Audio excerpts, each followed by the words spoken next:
여러분 안녕하십니까. 이루어진다 라이브 김대홍입니다. 장기화되고 있는 전국의 불확실성이 새해 우리 경제의 암초가 되고 있습니다.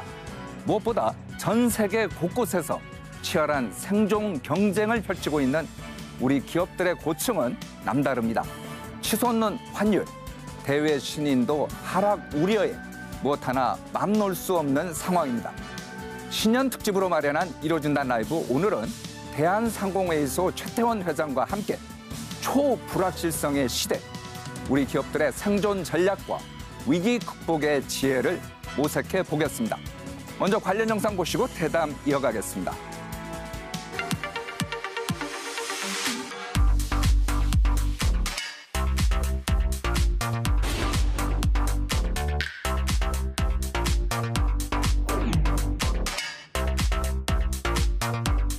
Well, today, I'm happy to announce that we have officially completed phase 1 of our Woven City campus.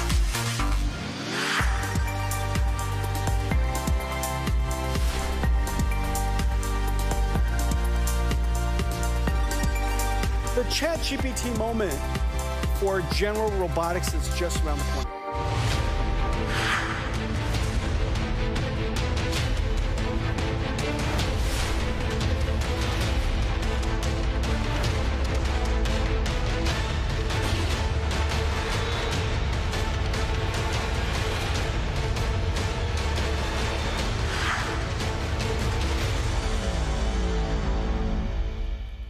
네, 앞서 소개했습니다만 오늘 신년 기획 이루어진다 라이브에서는 아주 특별한 분을 모셨습니다. 대한민국 경제단체 가운데 가장 긴 역사를 갖고 있고 정부와 경제계 사이에 가교 역할을 하는 중추기관이죠. 대한상공회의소 최태원 회장 모셨습니다. 안녕하세요. 네, 안녕하세요. 네. 사실 저희 프로그램에 보면은 장관이라든지 국회의원, 사회 각계각층의 지도자분들을 모시고 대담을 했습니다마는 이렇게 기업을 직접 경영하시는 총수를 모신 경우는 아주 드문 것 같아요. 물론 저희가 오늘은 대한상공회의소 회장 자격으로 모셨습니다마는 먼저 시청자분들께 새해 인사 좀 드려주시죠. 네, 대한상공회의소 회장 최태원입니다. 여러분, 새해 복 많이 받으십시오. 앵커님도 새해 복 많이 받으십시오. 고맙습니다. 최근 언론 보도를 보니까요, 미국에 다녀오셨던 것 같더라고요. CES. 네, 그러니까 맞습니다. 세계 최대 가전 IT 박람회라고 하는 곳인데 가보시니까 어떻던가요? 네, 세계 각국에 상당히 많은 기업들이 모여서 이제 1년에 어떠한 새로운 자기네 제품이나 전략을 선보이는 장소입니다. 그래서 새해 첫 열리는 행사이다 보니까 많은 사람들의 관심과 또 이 집중을 많이 받습니다. 회장께서는 제가 알기로 3년 연속 이제 거기 다녀오신 것 같더라고요.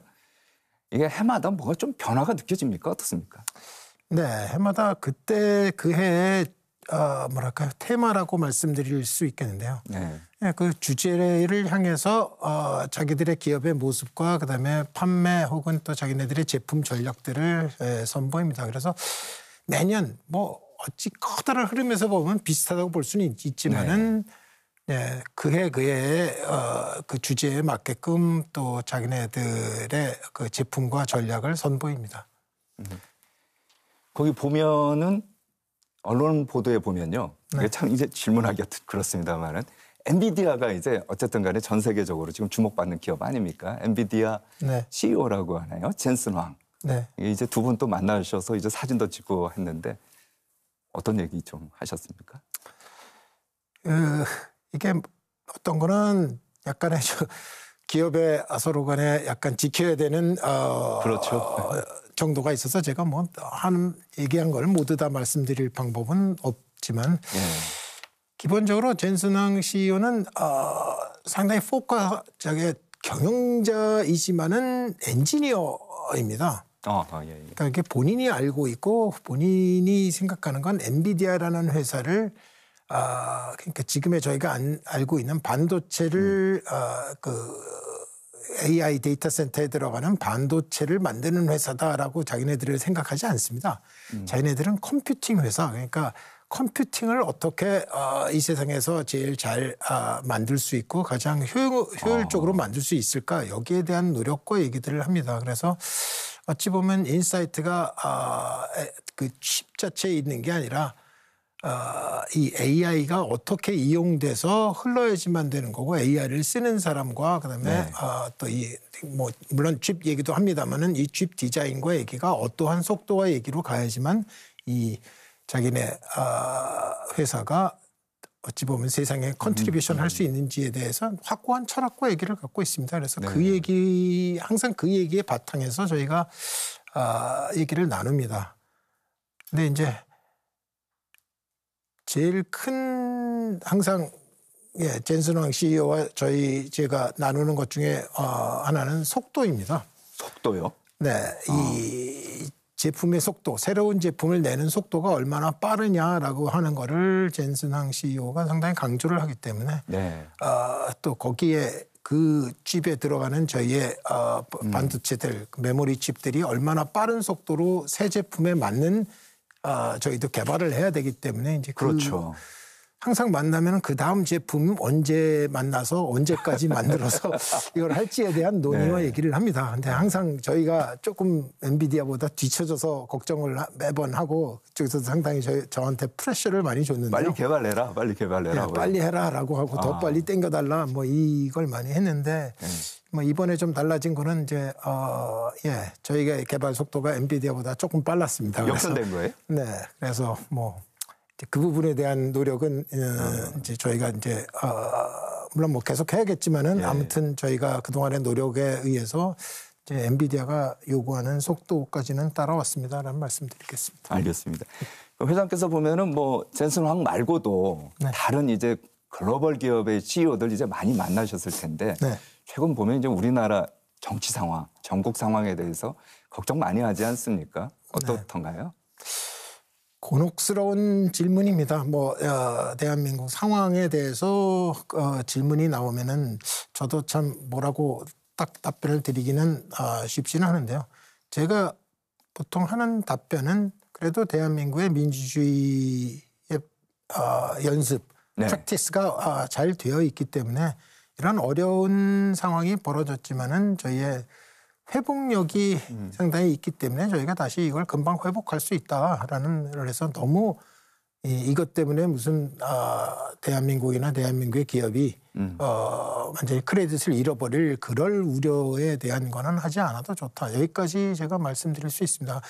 조금 더 저희 상황이 나아지면 이제 제가 확실한 스케줄과 얘기를 갖고 말씀을 드릴 수 있겠는데 아직 뭐 그 상황은 안 나왔지만은 저희의 자신감을 피력하는 중입니다. 최근에 보면은 대한상의 회장 자격으로 해서 이제 각국에 있는 상공회의소라든지 또 우리나라에 있는 대사관이라고 하나요? 이쪽의 외교관들한테도 서신을 또 보내고 그런 거 아닙니까? 네, 뭐 이 상황에서 저희가 가만히 있는 것보다는 뭐라도 저희가 계속 소식을 전하고 저희가 나름대로 저희가 크레딧을 지킬 수 있다라는 저희의 자신감을 보여야 되는 때라고 생각하기 때문에 뭐 나름대로는 열심히 활동하겠습니다. 알겠습니다. 자, 그럼 지금부터 이제 본격적으로 대담을 좀 시작해 보겠습니다. 진행을 원활하게 하기 위해서요. 오늘 저희가 주제별로 키워드를 이제 몇 개 이제 잡아봤어요. 먼저 첫 번째 키워드 함께 보시겠습니다. 2025년 올해 위기인가 기회인가? 이제 흔히 언론에서 보면은 올해 우리 경제가 이제 내우 외환에 놓여 있다, 이렇게 좀 비관적으로도 보는데 회장께서는 우리 경제 상황 어떻게 전망하십니까? 올해요? 위기냐? 위기라는 말보다는 위험이 더 크냐, 그렇지 않으면 기회 요소가 더 크냐, 이렇게 질문하신 걸로 생각됩니다. 현재로서는 지금 저희의 여기에 저는 이제 하나의 요소를 더 첨가시키고 싶은데요. 변화라는 요소를 하나 첨가하고 싶습니다. 변화요? 예, 세계 경제 질서나 많은 것들이 지금 변화하고 있는 중이고 변화의 속도가 상당히 빠릅니다. 따라서 이 빠른 변화 속에서 저희가 어떻게 대처하느냐가 결국 위험이 더 우리한테 큰 거냐, 기회 요소가 더 큰 거냐는 저희의 변화의 속도에 달려 있다, 이렇게 말씀을 드릴 수 있을 것 같습니다. 근데 저희가 그냥 정적 분석을 하다 보면 지금 있는 현재 처지에서 보다 보면 상당히 저희가 안고 있는 내부의 경제 지표, 그러니까 경제 상황이 별로 좋지는 않습니다. 좋지 좋은 않아요. 숫자들은 맞습니다. 좋은 네. 숫자들이 별로 없습니다. 뭐 말씀드리면 소비나 고용이나 수출, 그다음에 뭐 물가도 불안하고 부동산, 또 가계대출, 저희 부채 구조도 상당히 안 좋고요.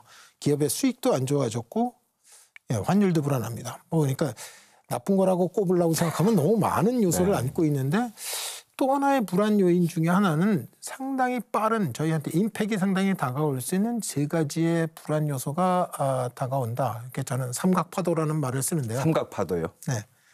그래서 불안정한 경제 상황에 삼각파도의 위험이 도사리고 있습니다라고 말씀을 드릴 수 있습니다. 여기서 저희가 어떻게 대응을 잘 할 수 있느냐에 따라서 이걸 기회로 승화를 시켜야겠다라는 게 이제 저희의 사항입니다. 삼각파도 잠깐만 말씀드리면, 네.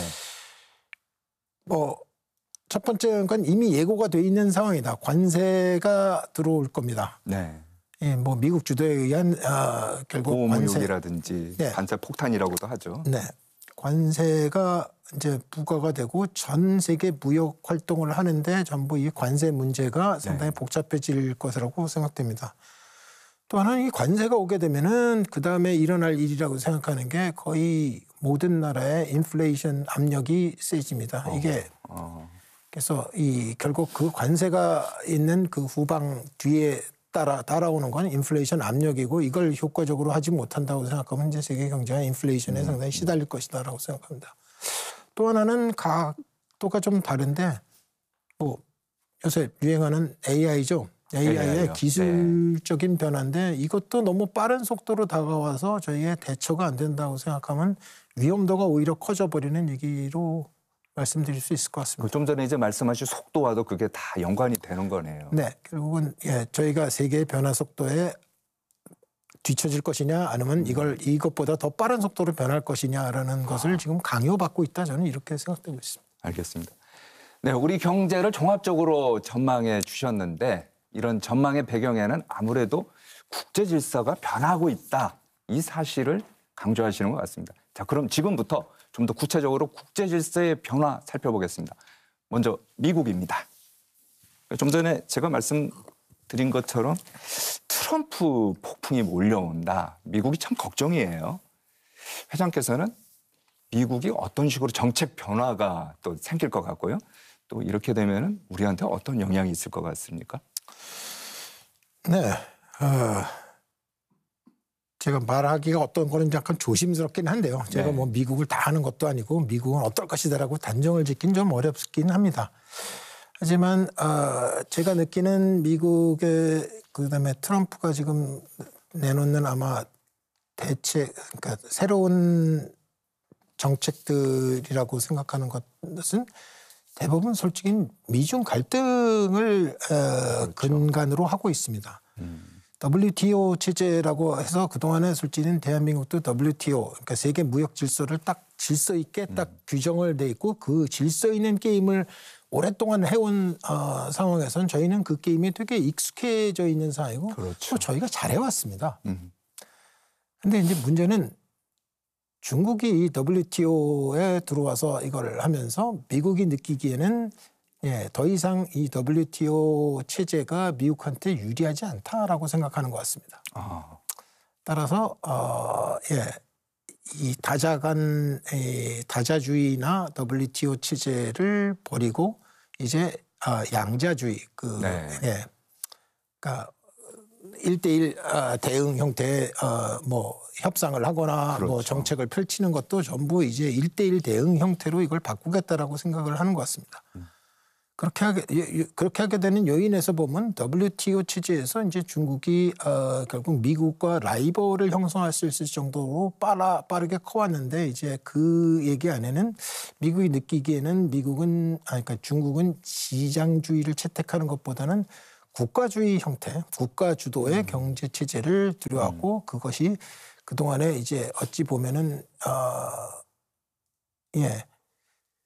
그렇게 계획을 갖고 국가 단위에서 이 주도를 했던 정책들이 중국이 잘 먹혔고 미국은 거기서 오히려 상당히 이제 곤란한 지경에 빠졌다라고 저희들이 생각하는 것 같습니다. 따라서 WTO 체제를 바꾸겠다라는 확실한 생각을 갖고 있고 물론 이건 바이든 때도 그랬습니다만 트럼프 때는 아마 이거보다 훨씬 더 강도가 더 세일 것이다라고 생각을 합니다. 그러면요. 중국 입장에서 보면은 미국이 저렇게 뭐 보호 무역주의를 한다든지 미국 우선주의를 한다든지 관세를 뭐 이렇게 폭탄식으로 이제 높이 매긴다든지 하면 뭐 가만히 있지 않을 것 같은데 중국은 어떻게 될 거예요? 그러면요.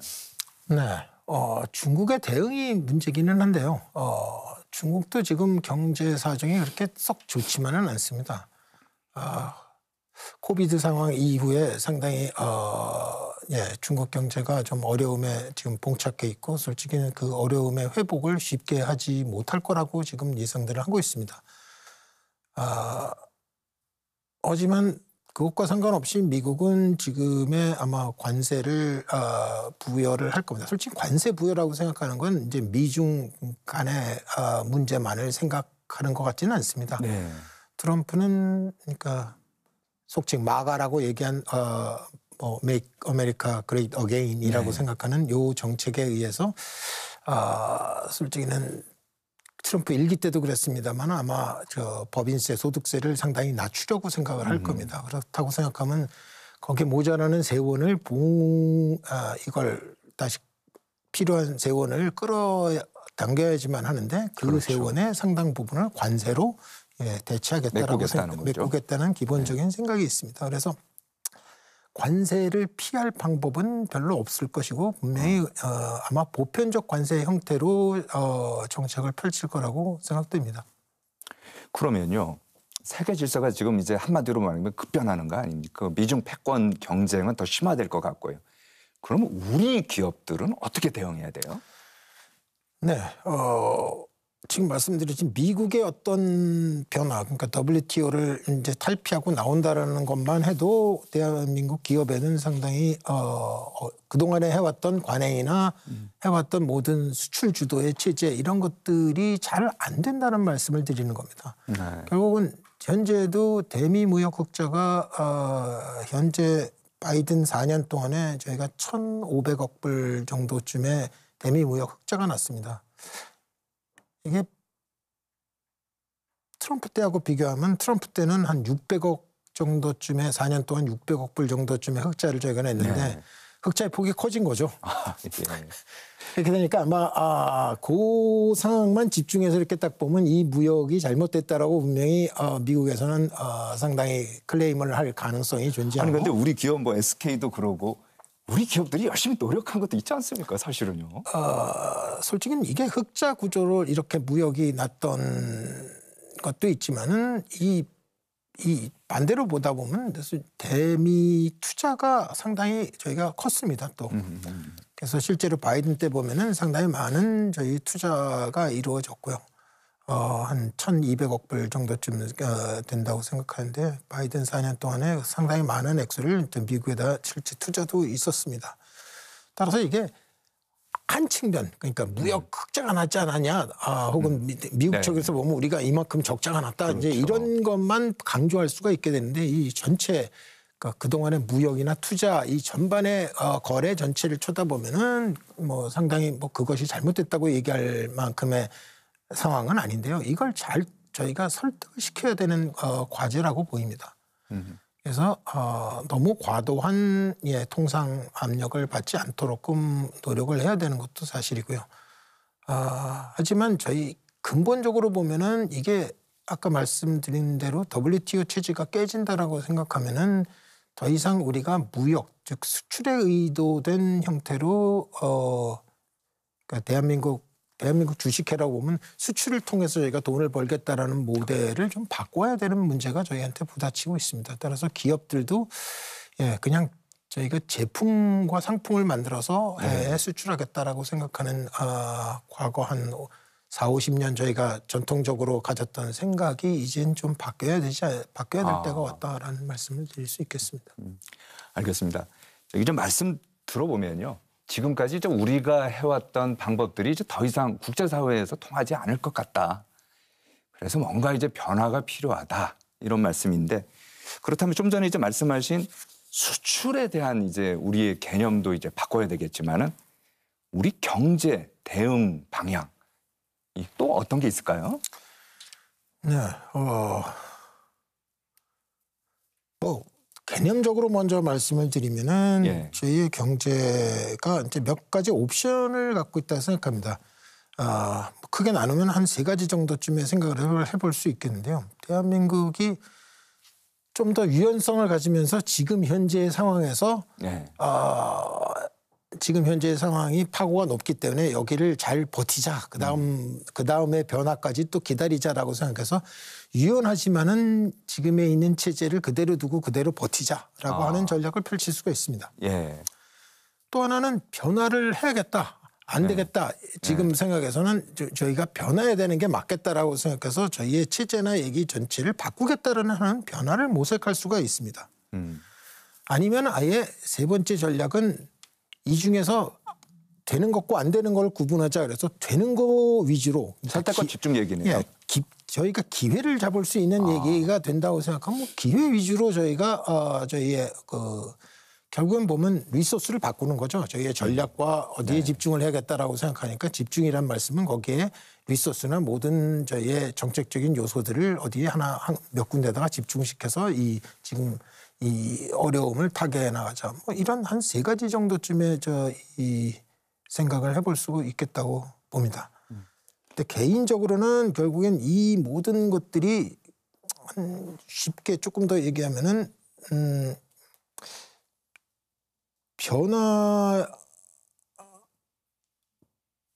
변화를 바탕으로 얼만큼 유연할 수 있겠느냐라고 생각하는 유연성이 강조가 되고요. 또 하나는 그 변화의 속도만큼 저희가 빨리 변할 수 있어서 대응할 수 있겠다 하는 속도를 말씀드릴 수 있겠습니다. 네. 또 하나 저희가 간과하지 말아야 되는 건 여태까지 대한민국이 갖고 있었던 많은 생각은 대한민국 혼자였습니다. 근데 이게 혼자 하는 게 좋으냐라는 이젠 저희의 한번 선택을 생각해 볼래. 누가 우리의 친구가 될 수 있죠? 누가 우리의 파트너가 돼서 저희하고 보완적인 파트너들을 더 얻어서 저희가 함께 같이 추구해 나갈 방향이 무엇이냐라는 거를 경제 연대 뭐 이런 거네요. 그러니까 파트너요. 그렇습니다. 새로운 파트너. 그렇습니다. 그럼 회장께서 생각하시는 새로운 파트너는 어디라고 보십니까? 예, 어디 한 군데라고 딱 지칭을 드리기는 그런데요. 목적이 있어야 되겠죠. 저희가 이제 친구를 맺는다 혹은 파트너를 찾는다라고 생각할 때는 이제 솔직히 저희만 얻고 상대는 손해보고 이런 거를 할 수는 없지 않습니까? 그렇죠. 서로 연대라고 생각하는 건 필요한 얘기를 갖춰야 됩니다. 근데 현재 상황을 봤을 때는 저희가 사이즈라는 것이 조금 문제가 됩니다. 대한민국이 상당히 큰 지금 경제적인 사이즈를 우리는 갖고 있다라고 생각하고 하지만은 솔직히 지금의 모든 룰을 결정하는 거는 이제 1등인 미국과 그다음에 뭐 어느 정도는 또 2등인 중국이요. 또 EU 세 번째로 큰 경제 블록인 EU 뭐 이런 곳에서 결국 룰을 만듭니다. 그럼 저희는 그 룰을 테이크해야 되는 입장에 있습니다. 근데 지금도 보면은 좀 쉽게 말씀을 드리자면은 그동안의 WTO 체제에서 WTO가 아닌 이제 양자주의나 다른 이 무역 보호주의 형태로 이걸 바꾸자라고 말씀을 드리면 제가 이런 비유가 딱 맞는 건지 모르겠습니다만은 마치 씨름 시합을 하다가 씨름 시합이요? 네. 그래서 갑자기 그걸 수영 종목으로 바꿉니다. 뭐 거의 이런 느낌 정도로 완벽하게 다른 지금 게임이 시작된다라고 하는 것을 저는 좀 느낍니다. 그래서 과연 우리가 그러면 씨름을 포기하고 여태까지 저희는 나름대로 그래도 씨름에서는 잘해왔다라고 생각하는 씨름을 해서 수영으로 바꾸자는데 이걸 어떻게 그럼 해야 되냐? 그럼 우리는 그냥 수영으로 바꾸니까 수영 시합으로 우리는 그러자라고 생각해서 그냥 글로 간다. 근데 솔직히는 씨름 선수로 당장 수영을 해갖고 또 이 경쟁을 해보세요라고 하면은 어렵지 않습니까? 어렵죠. 네. 피나는 노력을 해갖고 우리 스스로가 씨름 선수에서 수영 선수를 탈바꿈을 할 것이냐? 그렇지 않으면은 저희의 사이즈나 혹은 목소리를 좀 키워서 그건 안 되겠다. 최소한 뭐 예. 이게 비유가 맞는지 모르겠지만 뭐 물속에서 씨름을 하자 뭐 이 수영 경기를 하는 게 아니라 뭐 이런 종류로 저희가 바꿀 수 있는 저희의 목소리가 이젠 필요하다라는 말씀을 발상의 전환이 좀 필요하고 그러겠네요. 예, 그렇습니다. 근데 현재 있는 대한민국 혼자로서만은 이 국제 룰을 바꾸거나 이 국제 질서에 들어간 걸 저희가 바꿀 만한 힘이 좀 부족하지 않냐. 그러다 보니 그것을 같이 연대할 수 있는 저희의 파트너들이 필요하다.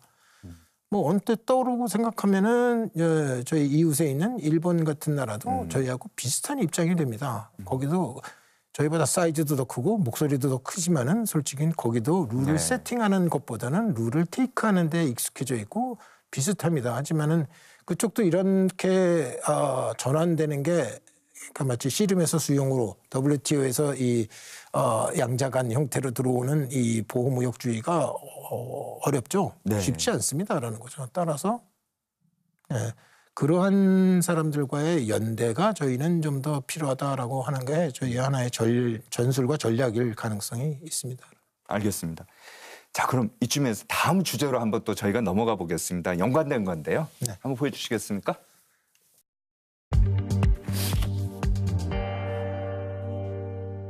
뭐 지금까지 계속 회장께서 얘기한 내용과도 연관이 되는 건데 현실에 안주하지 말고 뭔가 변화해야 된다. 새로운 환경에 변화해야 된다. 이게 이제 기업의 혁신이라고 저희가 이제 뽑아봤는데 최근 회장께서는 대한상의 신년사에서 이런 얘기 했어요. 신기업가 정신. 네. 신기업가 정신. 이게 뭡니까? 네.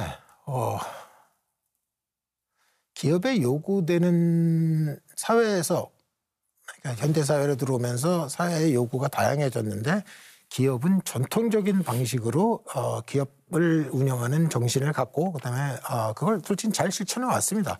네. 나쁘다고 보지는 않습니다. 하지만 새롭게 기업에 요구되는 사항을 저희가 전부 다 받아들여서 잘한다고 보기에는 그렇다고 보이지는 않는다라고 저는 판단을 합니다.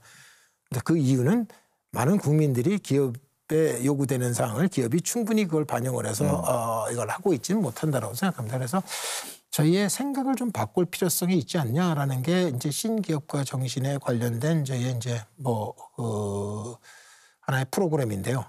대한상의가 이걸 이제 BRT 즉 ERT 엔트러프리너 라운드 테이블이라는 형태의 프로그램으로 만들었습니다.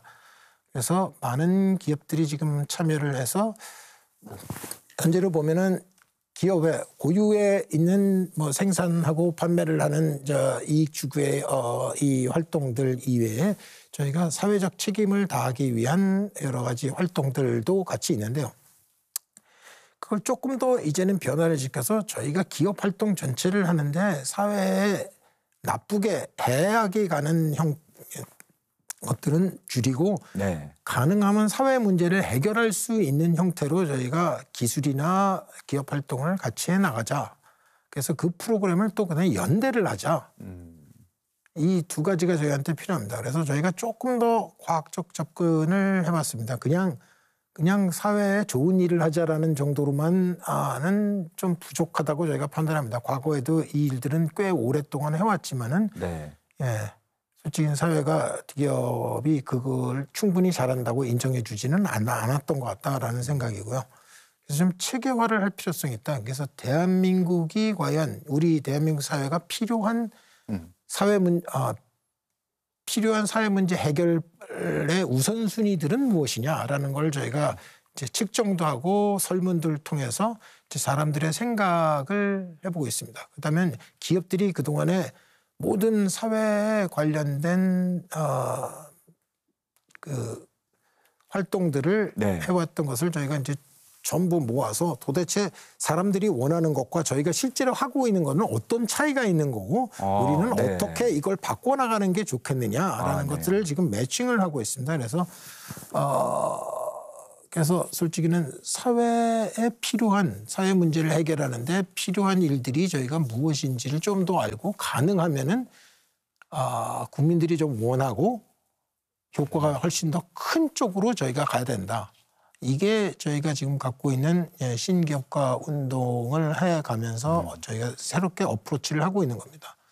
그래서 저희의 내부에 어찌 보면은 머릿속에 들어간 저희의 생각을 좀 바꿔야겠다라는 게 그게 이제 신기업가 정신이 해야 되는 일이고 그걸 좀 더 체계적으로 하기 위해서 사회에 컨트리뷰션을 해야 되는 얘기들을 어떻게 하는 것이 좋으냐 하는 측정을 하고 그다음에 세 번째는 이 프로그램을 연대를 해서 같이 하자. 그러니까 혼자 해갖고는 어떤 거는 효과가 좀 해봐야 그렇죠. 아주 지엽적인 조금밖에 안 되고 이게 지속적이 안 될 수도 있으니 많은 회사들이 집중을 하다 보면 형편이 안 돼서 자기가 빠져도 이 일들은 계속해서 진행이 될 수 있도록 하면 되는 거고 자기가 형편이 좋아지면 이제 다른 프로그램에 또 다른 데서도 이 컨트리뷰션을 할 수 있도록 하는 것이 이 아마 기업들이 해야 되는 상황이다. 알겠습니다. 이렇게 생각해서 기업도 가능하면 사회 문제를 해결하는데 동참을 해서 그 주체로서 역할을 하자라는 매우 중요한 얘기 지금 하신 것 같습니다. 네, 신년 기획 이루어진다 라이브 오늘은 대한상공회의소 회장인 SK그룹 최태원 회장과 함께하고 있습니다. 세계 경제가 초불확실성 시대에 돌입하면서 지금 우리 기업들 한치의 실수도 용납되지 않는 살얼음판 위에 서 있는데요. 지금의 위기를 전화위복의 계기로 만들 방안을 다각도로 모색하고 있습니다. 먼저 저희가 준비한 영상 보시고 대담 이어가겠습니다.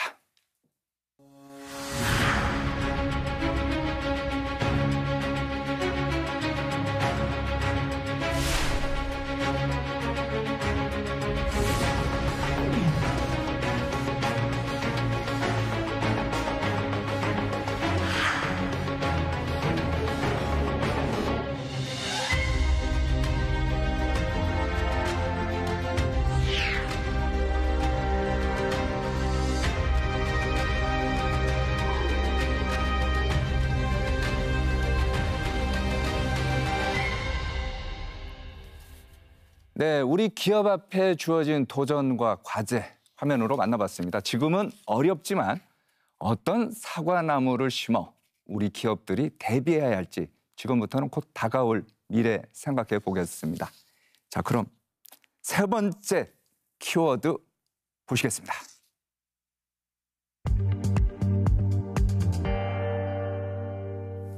진한 이해. 이게 참 이제 사자성어 어려운 사자성어입니다만은 올해 신년사에서 회장께서 직원들에게 한 말씀이에요. 이게요. 네. 어려움을 알면서도 행동으로 옮기는 용기, 그런 자세가 이제 필요하다. 그런데 저희가 이제 보면요. 위기가 이번만 있었던 게 아니거든요. 과거에도 여러 번 위기 있지 않았습니까? 맞습니다. 그 위기 때마다 최 회장께서 무슨 얘기를 했는지 저희가 좀 준비했어요. 녹취 한번 보시겠습니다. 네.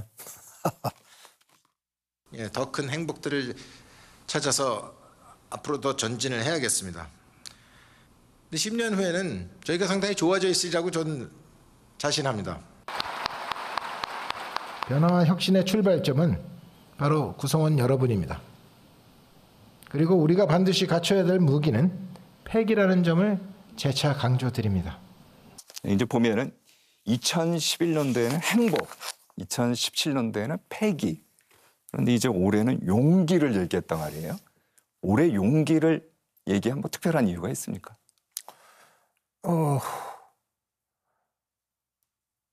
네, 뭐 다 중요하죠. 뭐 패기도 중요하고 행복도 중요하고 뭐 지금 용기도 중요합니다. 근데 지금은 이제 그동안도 많은 변화들이 있었고 어려움들을 극복을 해왔습니다. 근데 여기서 힘든 건 이제 좀 지쳤죠.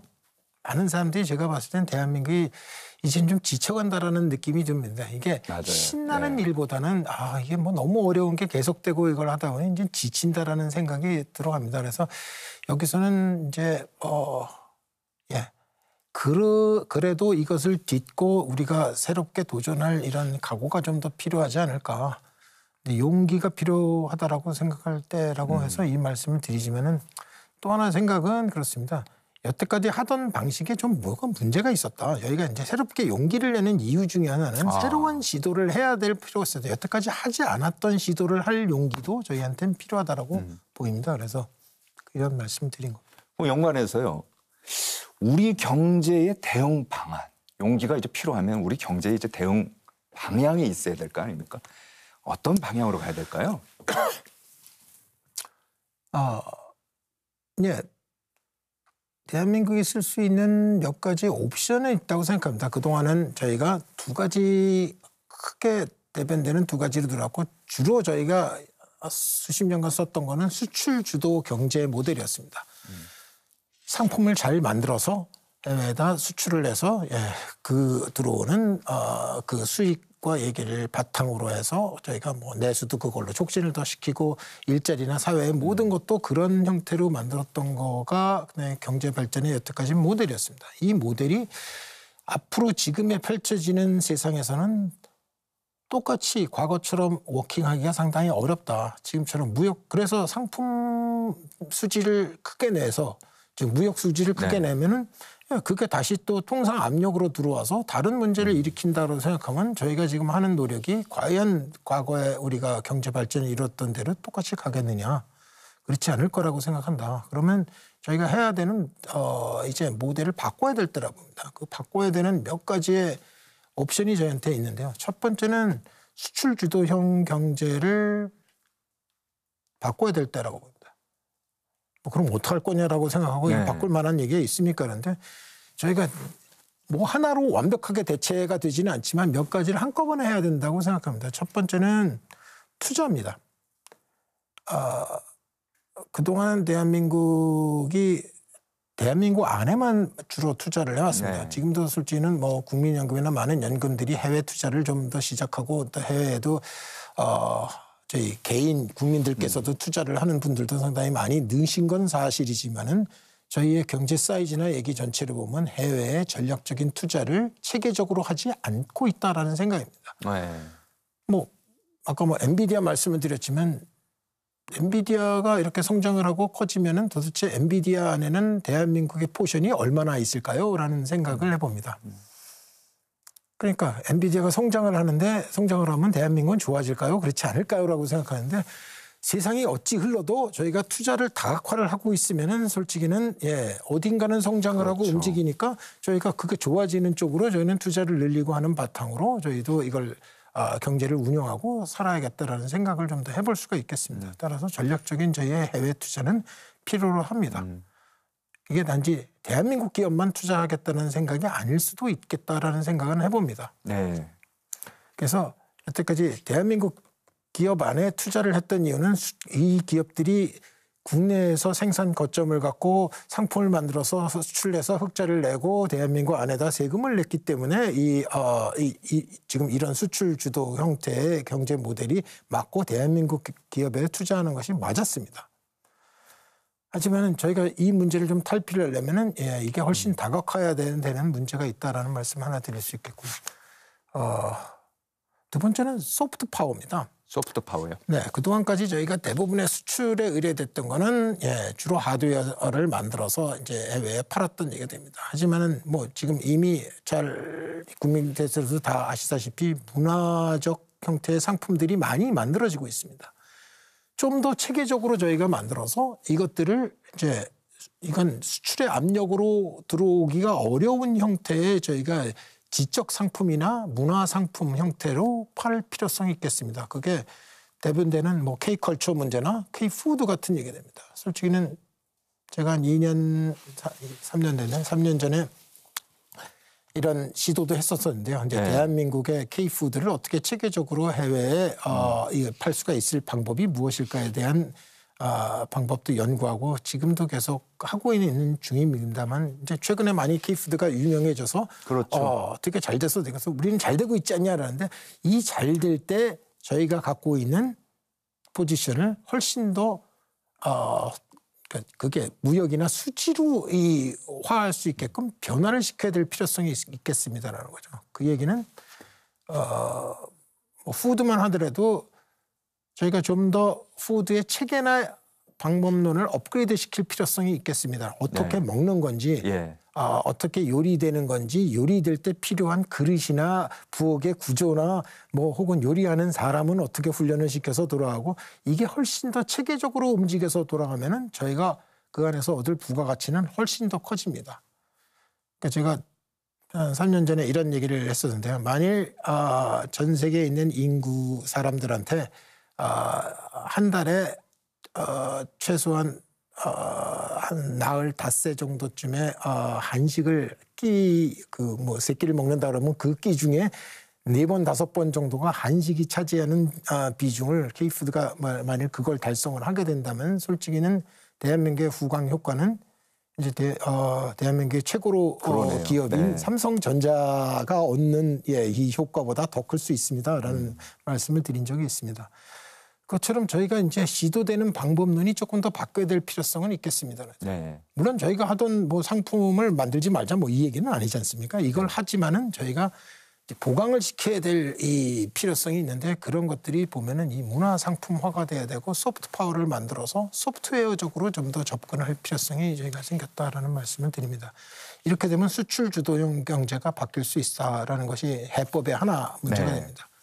두 번째 해법이라고 제가 생각하는 것은 내수를 진작시키는 방법입니다. 내수요. 네, 많은 다른 나라보다 저희는 너무 수출의 의존도가 큽니다. 그러다 보니 왜 밖에서 생기는 변화에 저희는 너무 민감해질 수밖에 없는 상황이 됩니다. 수출의 변화가 생기면은 저희 살림의 문제가 당장 생기는 얘기가 되는 거니까 이제 그렇죠. 그 비중을 좀 줄이실 필요성이 있으려면 내수를 좀 더 늘려야 됩니다. 근데 이제 저출생의 노령화의 여러 가지 상황에 지금 보면은 이제 여기 내수를 더 늘리기가 현재 상태로는 쉽지가 않습니다. 저희 대한민국이 무엇을 얻고자 생각하면은 무엇을 조금은 희생을 할 필요성이 있는데요. 아무것도 희생하지 않고 내가 얻을 수만 있는 방법이 있으면 좋겠습니다만 그럴 확률은 별로 없다고 생각합니다.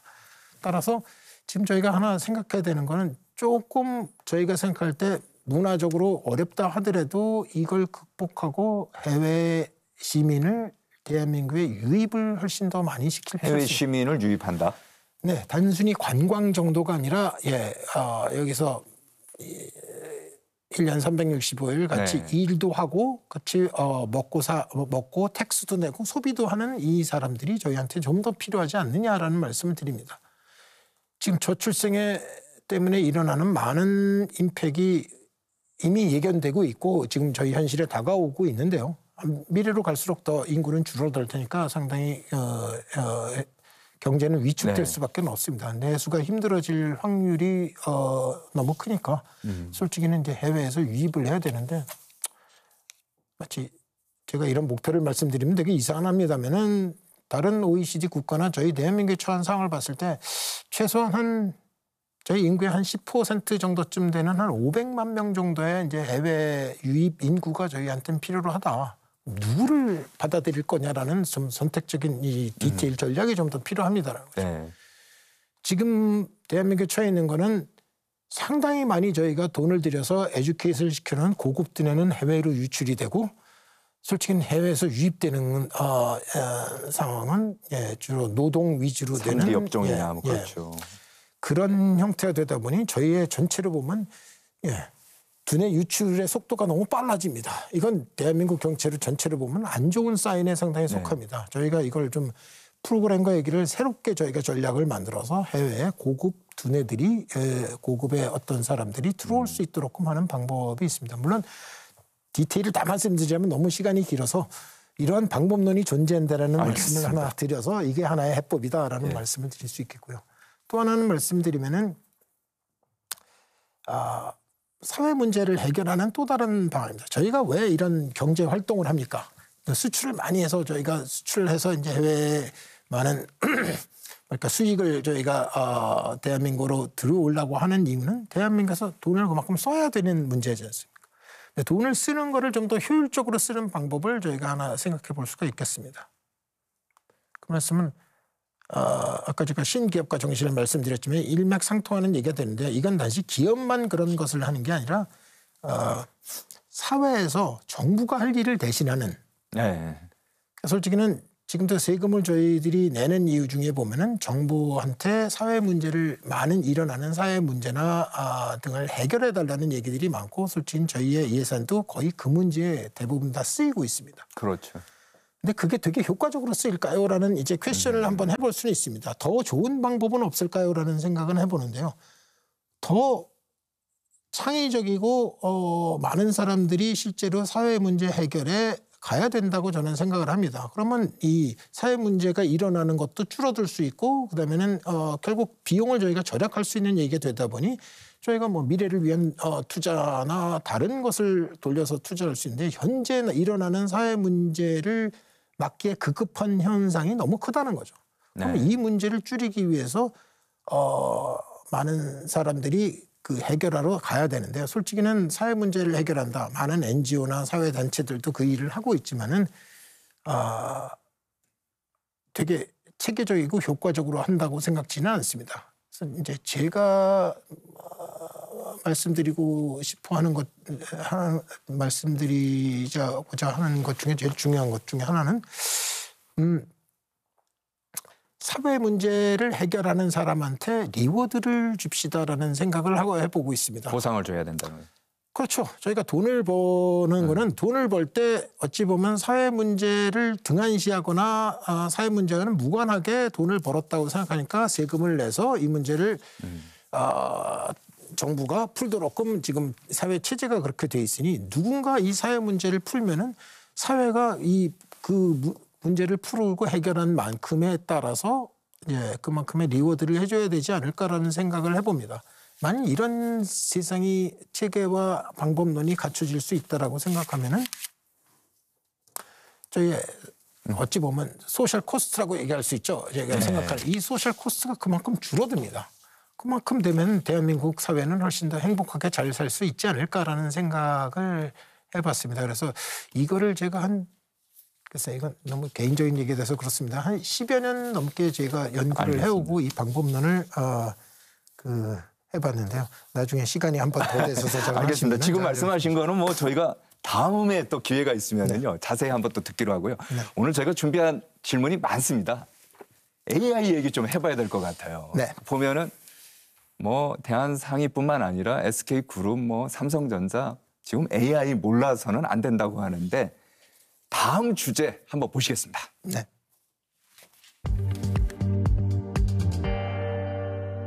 AI와 사람. 자, AI 산업 발전시키려면 인재 육성 무엇보다 중요하지 않습니까? 이거 어떻게 해야 됩니까? 그러니까 AI를 나는 이 등장에 이걸 어느 각도에서 어떻게 쳐다볼 건가에 따라서 느끼는 이 강도도 다르고 이걸 기회라고 쳐다볼 수도 있겠고요. 위험도라고 쳐다볼 수도 있겠고 해야 되는 숙제라고 생각할 수도 있겠습니다. 그래서 나름대로의 대한민국이 필요한 거는 아마 국가 전략이 필요하다라고 생각합니다. 정책이 어떻게 펼쳐져서 도대체 AI를 대한민국은 어떻게 소화하고 어떻게 다루겠다라고 생각하는 컨센서스가 필요하고 그 방향대로 결국 대한민국의 리소스가 투입돼야 되지 않나라는 생각을 해봅니다. 그래서 첫 번째는 국가 정책이 필요하다라는 생각이 있고요. 두 번째는 이런 현상이 있어요. 솔직히 이게 과거에 인터넷과 디지털이 들어왔을 때 문제와 비슷하다고는 생각됩니다.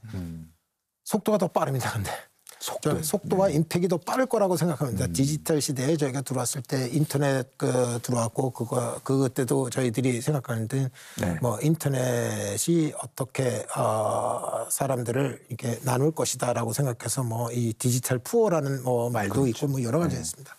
그런 것과 똑같이 AI도 AI 디바이드가 생길 거라고 생각합니다. AI를 잘 활용해서 기회를 포착해서 상당히 기회를 잘 만드는 사람도 있고 거기에 오히려 희생돼서 상당히 사회적으로 낙오되는 형태의 사람들도 같이 있다라고 생각합니다. 그래서 낙오되지 않도록끔 하는 것을 어떻게 저희가 막을 수 있겠느냐. 그다음에 체제적으로 이걸 막을 방법과 이 방안들을 좀 더 생각해 볼 필요성이 있겠습니다. 그렇다고 저희가 이게 무섭다고 마치 AI를 상대 안 하겠다라고 생각하는 건 저희 전체가 뒤처지는 얘기가 돼서 저희 전체가 이제 마치 AI 푸어 형태로 떨어지는데 그거는 저희가 받아들일 수 있는 일이라고 생각하지 않으니까요. 실제는 보면 AI가 빠른 속도로 날 때 얼마나 저희가 빠른 속도로 대응을 하겠느냐. 아까 속도에 말씀드렸지만 결국은 이 속도 경쟁이 저희가 필요한 것 같습니다. 우리 지금 보면요. 일각에서는 이런 얘기해요. AI 지금 우리가 매진해갖고 과연 이게 승부가 되겠냐. 돈이 엄청나게 들어가는 게 이게 AI 산업 아닙니까? 네. 회장께서는 어떻게 보세요? 그래도 승부를 걸어야 됩니까? 저희가 미국에 있는 빅텍이 하는 진짜 빅텍 중에서도 몇 군데 빅텍만 하고 있는 뭐 챗GPT로 표현되는 이제 파운데이션 모델 를 저희가 연구하고 그걸 그대로 만들겠다라고 생각하는 거는 좀 어렵습니다. 그리고 그래야 될 필요성이 있는지도 조금 어렵지만은 저는 대한민국의 나름대로의 LLM은 필요하다고 생각합니다. 네. 왜냐하면 그게 완벽하게 종속돼서는 저희가 그다음에 저희 어찌 보면은 저희가 완전히 노예화되거나 종속화가 될 우려가 존재를 합니다. 따라서 최소한의 저희가 필요한 저희의 LLM, 라지 랭귀지 모델과 파운데이션 모델의 이 근거들은 필요로 합니다. 그래서 그것들을 어떻게 만들 거냐라는 문제도 하나 필요하고요. 중요한 거는 AI의 범위가 워낙 넓기 때문에 그 중에서 저희가 잘할 수 있는 섹터로 저희가 집중을 하는 것이 필요합니다. 모든 AI를 다 하겠다. 그냥 AI를 다 하겠다라고 생각하는 건 상당히 위험한 발상에 속한다라고 보입니다. 이미 그렇게 하기에는 안 좋은 얘기 됩니다. 특히 대한민국이 제조업이 많이 발달을 했는데 제조 AI 형태를 저희가 뒤지게 된다고 생각하면 저희 제조업 전체가 무너진다고 생각합니다. 솔직히 그거의 최대 강적은 저희의 적은 중국이라고 저는 생각합니다. 아, 중국이요?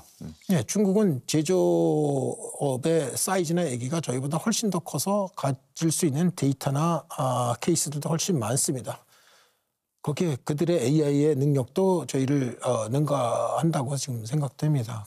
이 상황에서 저희가 더 이상 이 AI를 특히 제조에 관련된 AI를 하지 않는다고 포커스를 하지 않는다면은 저희 전체의 근간이 흔들릴 우려가 존재합니다. 따라서 저희는 시급히 제조 AI는 해야 된다고 생각하고요. 저희 나름대로의 LLM도 꼭 필요하다는 말씀을 드립니다. 왜 제가 이런 질문을 드리냐면요. AI 하려면 전력이 필요하잖아요. 네. 그 전력 우리나라 같은 경우는 에너지를 지금 해외에서 다 수입하고 있고 또 여기에서 맞습니다. 탄소 제로 이중 문제를 해결해야 되는 거잖아요. 맞습니다. 가능할까요? 그것도 어렵지만은 제가 에너지 기업도 해서 그렇지만은 용기를 내고 있습니다. 저렇다고 이걸 손을 놓는 게 말이 안 되는 거니까 저희는 이런 것들이 오히려 저희한테는 기회다라고 말씀드리겠습니다. 지금도 말씀드렸지만 에너지의 거의 97%를 저희는 수입하고 있습니다. 대부분이 다 화석 연료입니다. 저희 나라는 화석 연료가 거의 나지 않습니다. 따라서 저희는 에너지를 전부 수입할 수밖에 없는 구조인데 뭐 리니어블도 나왔고 뭐 원자력도 있고 그 이외에 여러 가지 수소도 있고 다른 에너지원들이 지금 부각되고 있습니다.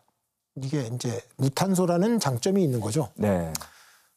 이 장점을 살려서 저희가 보면은 이젠 저희도 에너지 산업을 뚫고 들어갈 얘기가 됩니다. 더더군다나 AI 지금 데이터 센터에는 이제 에너지가 새롭게 필요로 합니다. 근데 이 에너지를 계통, 즉 그리드라고 생각하는 계통으로 저희가 에너지를 받을 수가 없습니다. 왜냐하면 현재 있는 에너지 저희 전기 시스템은 현재 있는 쓰는 사람을 되는데 갑자기 어디서 저 AI 데이터 센터 같이 전기 먹는 하마를 팍 여러 군데를 만든다고 생각하면은 이 그리드가 견딜 수가 없는 문제들이 동시에 발생을 합니다.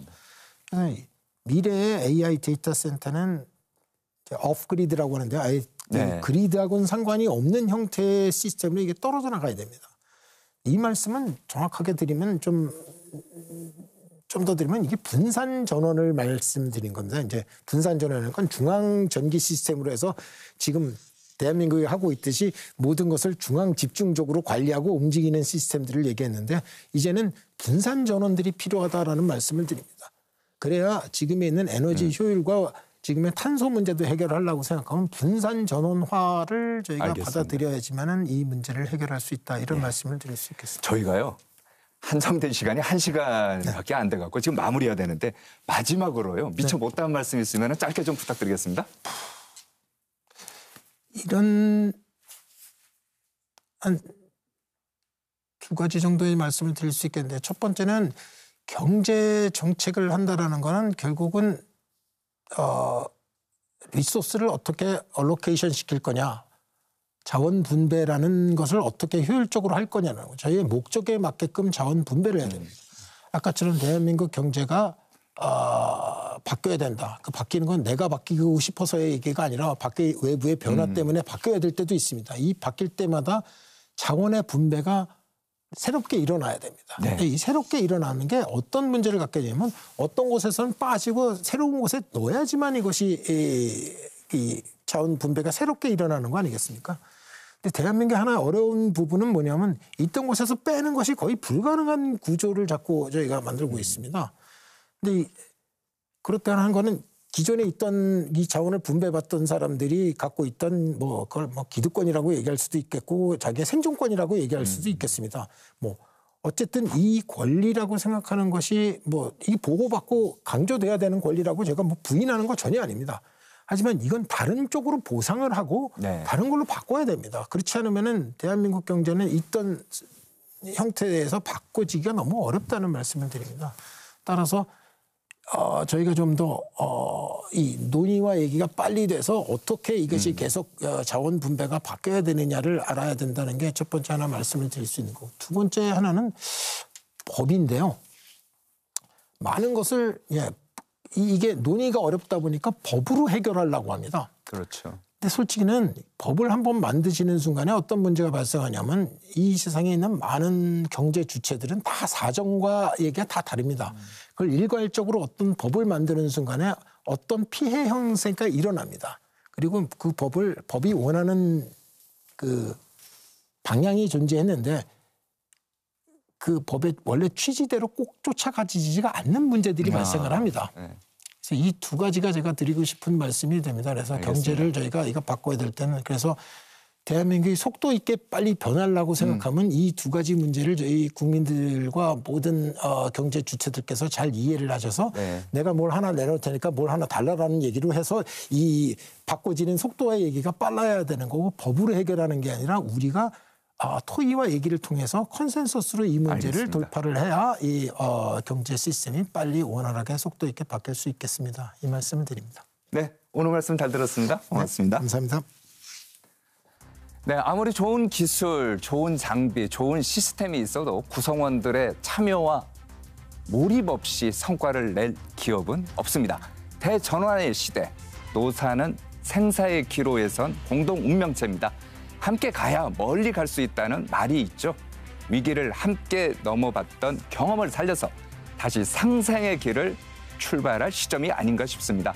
신년기획 이루어진 날 라이브 마치겠습니다. 시청해주신 여러분 감사합니다. 저희는 다음 주에 뵙겠습니다.